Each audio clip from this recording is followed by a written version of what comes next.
It is 43 years since Jamie Lee Curtis cemented herself as a scream queen when she starred as Laurie the babysitter in the original Halloween horror movie. Well, now she's back in Halloween Kills to once again battle Michael Myers. And she explained to me just why this franchise is so loved by cinemagoers. Hello, Australia. I was there a couple years ago. I was on stage with you at the Cremorne Orpheum. I hosted the event with you. I'm aware.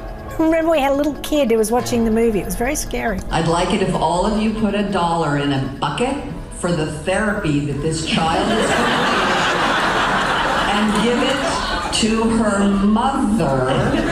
I was not happy about it. No, you were not, and fair enough too. What are you guys doing out here? It's Halloween. We've been trick-or-treating. Are you alone? There's a creepy man in a white mask. Where? And he keeps, like, trying to play hide and seek with us. Where did you see him? Look! Oh my God. Run! Go home now! It's a movie about the entire town of Haddonfield who've been traumatized. You know, the first movie that we made, the 2018 movie together, was about the Strode family, about Laurie and Laurie's daughter and Laurie's granddaughter, and the trauma for women when you go untreated and you haven't been given good mental health help after a trauma like that. But this movie is all about the rest of the people, the concentric circles of grief and trauma that have infected the town of Haddonfield. And it's intense. It's a very intense movie. We killed Michael. My grandmother set the fire. No one told you. Told me what? Michael Myers is alive. A man couldn't have survived that fire.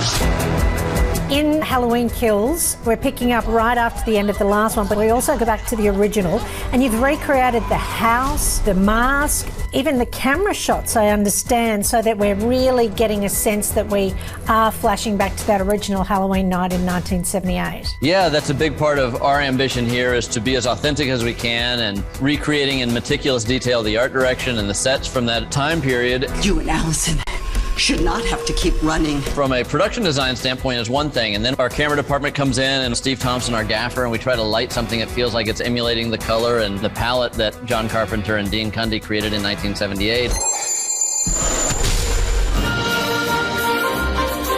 Are you really moving from this to directing a movie about Disneyland? That must be hot off the press. I didn't know anybody knew about that one. There's a lot of satisfaction in developing ideas into realities. There's a story of Walt Disney, yes, like Walt and his brother and the relationship they have, and I'm working on that with Disney right now. This should be a fun project. It's a different sort of thing, just very different from Halloween. 40 years ago, the boogeyman came for us. We are the survivors of Michael Myers. Laurie, what do we do? We fight. Mom, Our family. We'll kill him. we're gonna hunt him down and we're gonna put an end to this. Andy, your character gets caught up in a kind of a mob mentality here, and we can see the dangers of that. It definitely is. I think that we see the good and the bad of that in this film, and it's so beautifully executed in an incredibly powerful and heartbreaking way. I'm not just gonna sit and watch another innocent person die.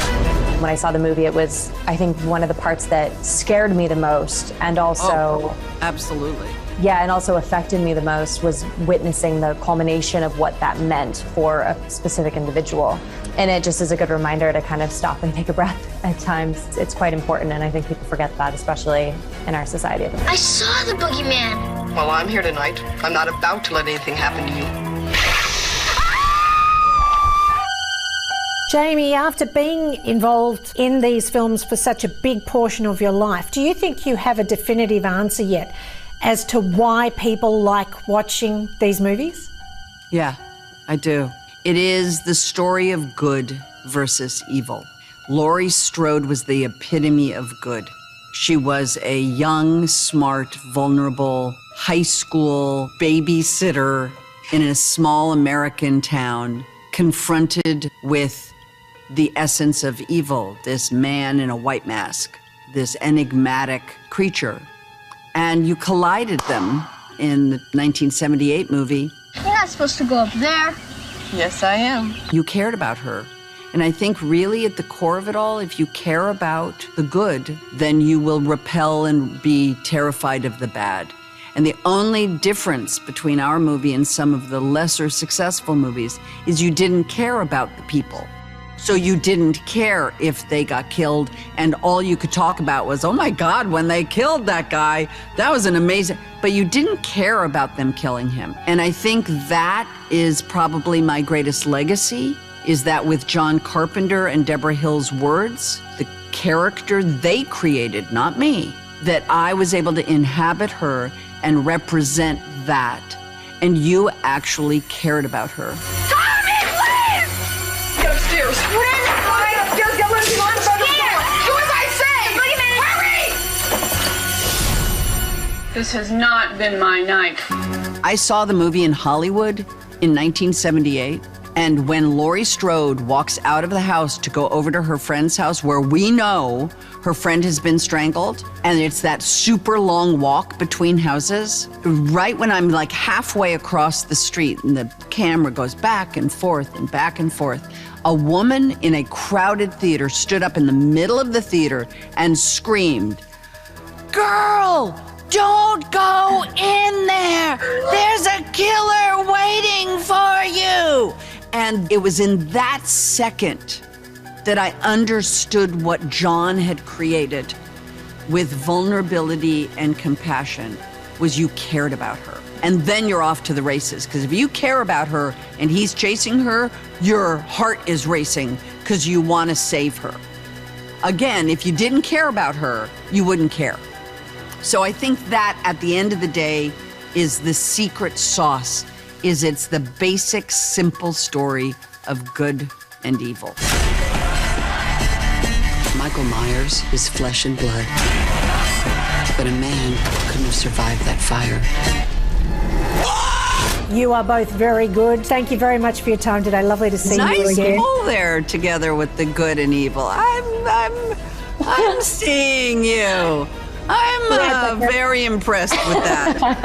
I want to take his mask off and see the life leave his eyes.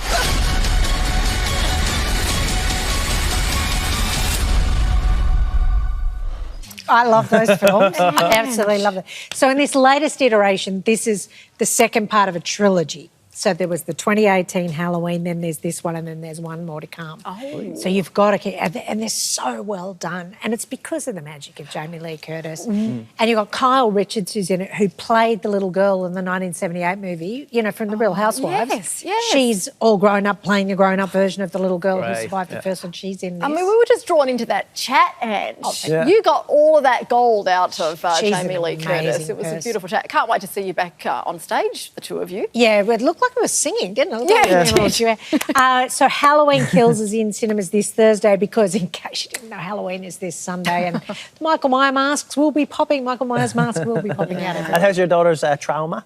She said trauma. I don't guess she could say it the way she wants to. She's Jamie Lee Curtis. Correct. Yeah, she knows more than me.